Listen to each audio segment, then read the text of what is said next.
Hi folks, how are all of you doing? As always, a pleasure to connect with you and speak with you about contemporary topics on life and careers. Our channel is called as Simple Talks, Great Life. I'm sure you will find this interesting. If life and careers is something interesting to you, and probably subscribe to this channel. A very, very interesting contemporary topic being spoken today. Should I say a raging debate, thanks to the utterances of people like Narayamurthy, Infosys founder, and last run to L&T chairman Subrahmanyam. Those remarks saying that 70 hours and 90 hours a week are mandatory, and one step ahead, people like Subrahmanyam commenting on, in a sense, the private life of employees are probably a big talking point in the media today. There are a lot of pros and cons, and negative views, or probably it is a meme feast for meme makers, thanks to the utterances of both these people. That besides, the most important thing which we as career professionals needs to understand is, or have a perspective is it really practical from a career perspective, from a personal, from what we do personally in terms of our life and careers.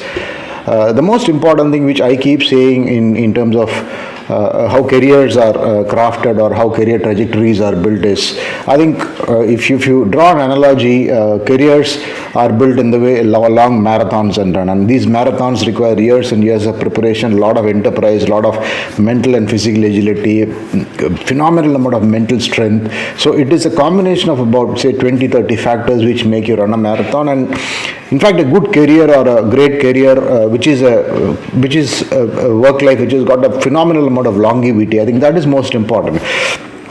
In all this debate, we forget the fact that careers are meant to be, or career paths or career trajectories are meant to be run for about 25 to 30 years, assuming that our work life is beginning in the age of, say, 21, 22, and even assuming hypothetically that we probably will take a call or retire at 50, it is roughly about 28 to 30 years. So anything which you do in terms of what is known as work life has to stretch across 3 decades, and that is a very, very long time, and it is just not easy to pull on that long and probably remain successful. First thing is to have a stability in terms of career, and next thing is to probably see how successful you can be in your own terms. So both of these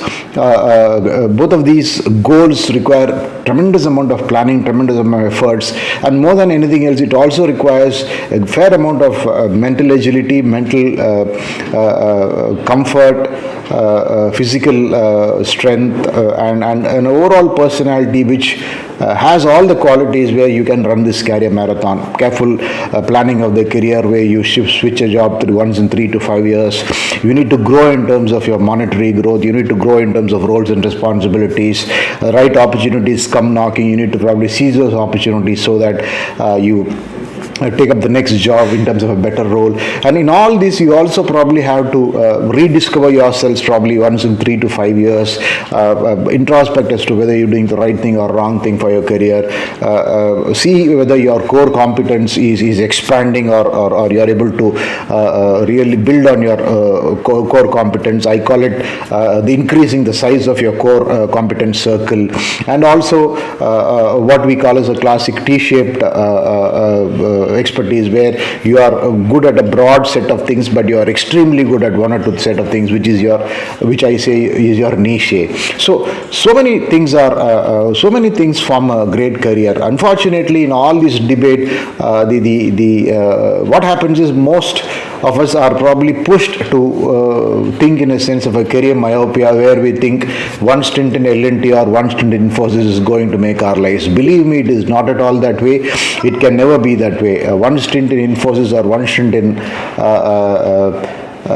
stint in Larsen and Toubro is at best going to be for about a period of about 3 to 5 years. And if you're really good and you're enjoying your work, you're passionate about your work, then probably it can go on and on. Of course, there are people who have made careers out of both these organizations, and it applies for every other organization in the private sector.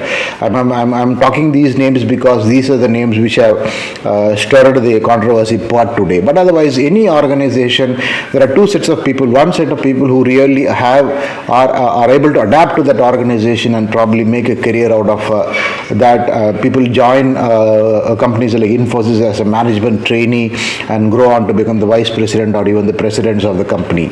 And it applies to any organization. Again, be it a tech company, be it a non-tech company.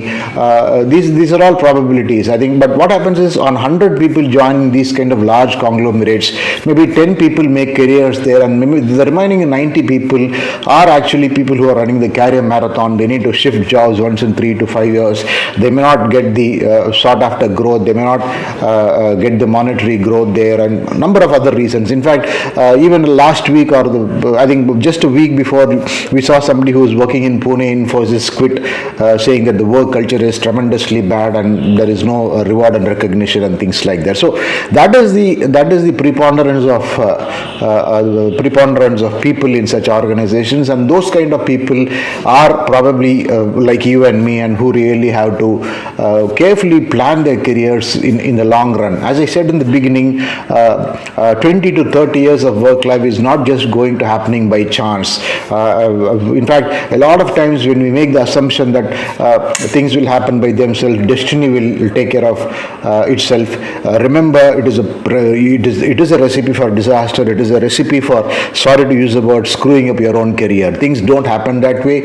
You need to really constantly keep planning things. You need to constantly push the boundaries. You really need to have an eagle's eye on the industry which you are in, have a set of employers who could be your prospective employer brands, make careful moves once in 3 to 5 years. So I can repeat this on and on and off. So to do all this, what is the most important point is your mental strength, your physical strength, the comfort of your personal life being intact. And when I say the personal life being intact, the relationship with your spouse, the relationship with your kids, the relationship with your family ecosystem. So all these factors come into play for you to succeed in what I call as a career marathon. And if you decide that you rather will probably go blindly follow people like Subrahmanyam and Narayamurthy and say, nothing wrong in working for 70 hours, 80 hours or 100 hours a week.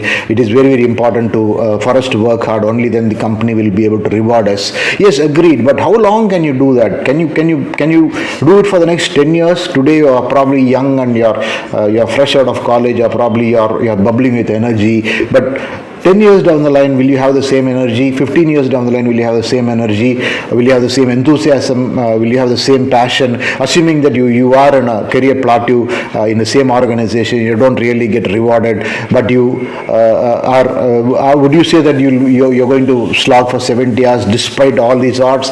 No, it is not possible. We need to really see, life is all about fulfilling the hierarchy of needs which you have, and the hierarchy of needs logically is climbing up the ladder one step further, one step ahead, and also nourishing us both in terms of job content as well as the monetary part. Both are very, very important. Just a role growth is not going to important. Monetary growth is important. So for all this to happen, as I said, a lot of planning is to happen, and the fundamental prerequisite for all this to happen is that you need to be in good shape. And when I say you need to be in good shape, your mental health has to be perfectly all right. Your physical health has to be perfectly all right. You had to be physically fit, and you have to do everything to keep physically fit. Maybe you have to cycle yourself, you have to do yoga, you have to work out, you have to go to the gym, whatever be your way, but spending that quality time in terms of all the facets of life, on the personal front, good food, good sleep, good family time, only all this will contribute to good professional life. So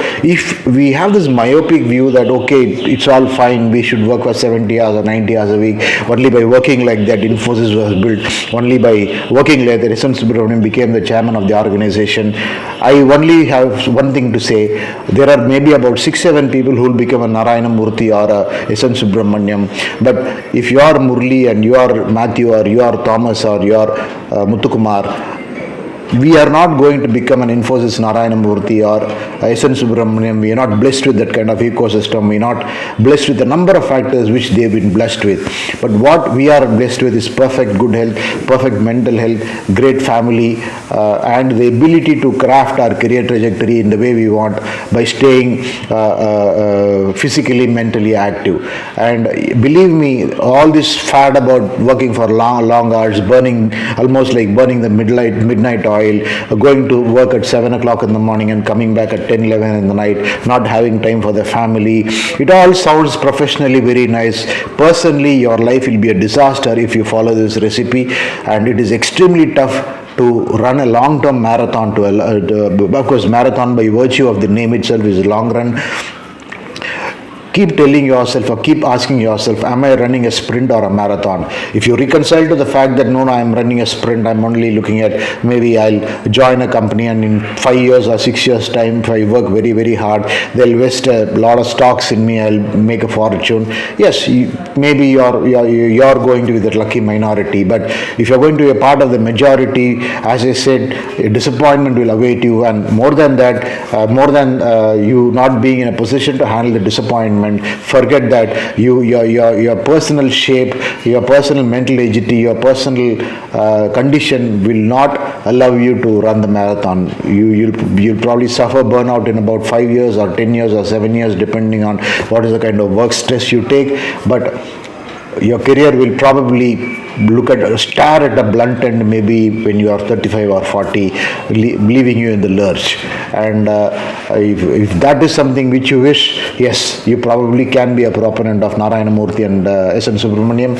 But if that is not your wish, if you are probably a part of a majority who are running this career marathon, which is going to be very, very careful, well planned and things like that, I would say don't follow the don't jump into this bandwagon of working for X hours a month or X hours a week and be a part of the rat race. Rather, look at a fine balance of everything. Look at a fine balance of professional life, personal life. Of course, there can be growth compromises in terms of making relatively lesser money than someone who is working for 78 hours. But you would rather make X rupees per annum for the next 30 years than make 3x rupees per annum only for about 5-6 years and then be left in the lurch. This is a very, very important perspective which I wanted to give you, and there is no other better timing to have this perspective about career being a marathon than this. Thanks to people like Narayamurthy and S.N. Subrahmanyam, and probably thanks to these huge behemoths like Larsen and Toubro and Infosys, we also get an opportunity to probably introspect about a lot of things in our career and see what is right for us and what is wrong for us. I'm sure this podcast gave you a lot of perspective, and I'm also sure that there are a lot of people who agree as well as disagree with this. If you disagree with this, please let me know why you disagree with this, and if you agree with this, I'll probably be happy to know why you agreed as well. I'll thank you for your time and opportunity to speak to you on this. I'll see you soon in another interesting podcast. Until then, have a wonderful life and career ahead. Thank you. It was a pleasure connecting with you.